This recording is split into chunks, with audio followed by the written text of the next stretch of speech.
দেখো ট্রাক্টরটা কি সুন্দর চলছে। আমরা যখন ট্রাভেল করি এরকম ট্রাক্টর দিয়ে ট্রাভেল করি, কারণ এখানে ট্রাভেলের যখন রাস্তা হয় বড় বড় অনুষ্ঠান বা যত দূর মাইলকে মাইল ট্রাক্টর করেই যাওয়া হয়।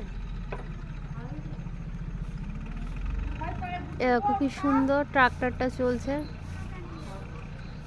ट्रैक्टर साउंड मतलब बोलता है ना कि पॉल्यूशन नहीं है, नॉन पॉल्यूटेड है ना पूरा।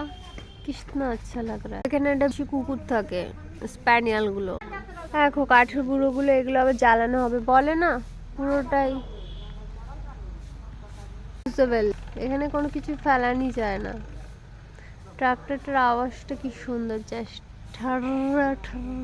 এই তো হোগা ও ইনসান ফাঁকা কোনো জায়গায় বলে ধরে নিয়ে যাবে, ও ধরে নিয়ে যাবে, এই হয়ে যাবে, ওই খারাপ হয়ে যাবে। কিন্তু দরজাও নেই, জানলাও নেই, যে যার ঘরে যখন পাচ্ছে ঢুকছে, যখন পাচ্ছে আসছে, এরকম কোনো ঝামেলাও নেই, বিপদও নেই, এই হয়ে যাবে ওই হয়ে যাবে।